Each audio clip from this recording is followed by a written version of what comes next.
Hello hi welcome to குக்லாஸ் kitchen. இன்றைக்கி நம்ம கிச்சனில் ஒரு சூப்பரான சப்பாத்தி தான் பார்க்க போகிறோம். புதினா சப்பாத்தி. வாங்க எப்படி செய்கிறதுன்னு பார்க்கலாம்.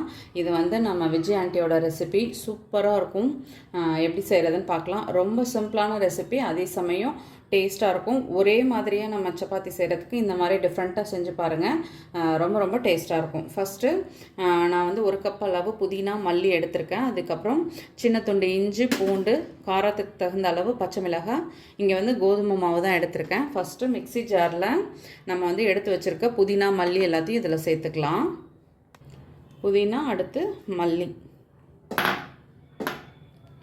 சின்ன துண்டு இஞ்சி, ஒரு 4 பல்லளவு பூண்டு, பச்சை மிளகாய் உங்கள் காரத்துக்கு தகுந்த அளவு சேர்த்துக்கோங்க. இப்போ வந்து கொஞ்சமாக தண்ணி விட்டு நல்லா நைஸாக அரைச்சிக்கலாம். கொஞ்சம் உப்பு சேர்த்துக்கலாம் நம்ம சப்பாத்திக்கு தகுந்த அளவு.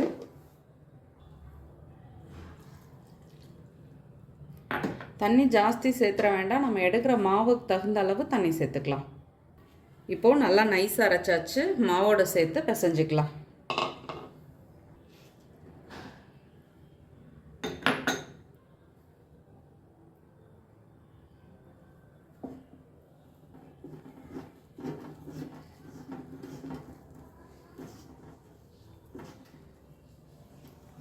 தண்ணி வேணும்னா நம்ம வந்து ஊற்றிக்கலாம்.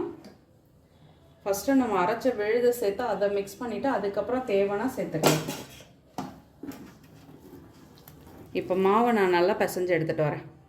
இப்போ மாவு ஓரளவு பிசைஞ்சாச்சு. கொஞ்சமாக இதில் எண்ணெய் சேர்த்துக்கலாம். இப்போ நான் வந்து ஒரு ஸ்பூன் அளவு எண்ணெய் சேர்த்துருக்கேன். இதுவும் இதோட சேர்த்து நல்லா மிக்ஸ் பண்ணிக்கலாம். மாவு இப்போ நல்லா பிசைஞ்சாச்சு. ஒரு 10லேருந்து 15 நிமிஷம் இதை வந்து நல்லா ஊற விடலாம். இப்போது இதுக்கு சைட் டிஷ் பார்த்திங்கன்னா ஆனியன் ரைத்தா. இதை வந்து நான் நல்லா தின்னாக ஸ்லைஸ் பண்ணி எடுத்திருக்கேன். இப்போ இதை வந்து நம்ம தயிர் போட்டு நல்லா ரைத்தா ரெடி பண்ணி வச்சிடலாம். கொஞ்சமாக உப்பு, இப்போது தயிர் சேர்த்துட்டு இதை நல்லா மிக்ஸ் பண்ணிக்கலாம். அவ்வளோதான், ரைத்தா ரெடி ஆகிடுச்சு. நான் பவுலில் எடுத்து வச்சிடுறேன். சூப்பராக ரைத்தா ரெடி ஆகிடுச்சு. இதை முன்னாடியே செஞ்சு வச்சிட்டோம்னா அது வந்து காரம்லாம் கொஞ்சம் கம்மியான மாதிரி இருக்கும். 10 நிமிஷம் கழித்து நம்ம வந்து சப்பாத்தியை இழைச்சிடலாம். மாவு பிசைஞ்சு 10 நிமிஷத்துக்கு மேலே ஆகிடுச்சு. இப்போ நான் ஒரு உருண்டை மாவு எடுத்துகிட்டு வழக்கமாக நம்ம சப்பாத்தி எப்படி இழைக்கிறோமோ அதே மாதிரி இழைச்சிக்கலாம். இப்போது சப்பாத்தியை நல்லா இழைச்சாச்சு. பக்கத்தில் தோசைக்கல்லும் நான் வந்து சூடு போட்டுட்டேன். இப்போ பாருங்கள், தோசைக்கல் நல்லா சூடாகிடுச்சு. சப்பாத்தியை போட்டுக்கலாம். கொஞ்சமாக எண்ணெய் விட்டுட்டு வழக்கமாக நீங்கள் எப்படி சப்பாத்தி இழைப்பீங்களோ அதே மாதிரி இழைச்சி அதே மாதிரி சுட்டு எடுக்கிறது தான்.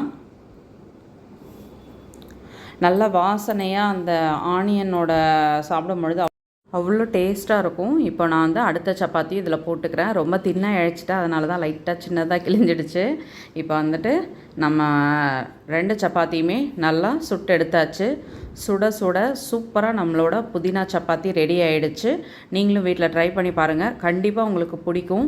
வீடியோ பிடிச்சா லைக் பண்ணுங்கள். என்னோடய வீடியோ உங்களுக்கு யூஸ்ஃபுல்லாக இருந்தால் சப்ஸ்கிரைப் பண்ணிக்கோங்க. கட்டாயமாக செஞ்சு பார்த்துட்டு உங்களோட கமெண்ட்டை சொல்லுங்கள். தேங்க்யூ.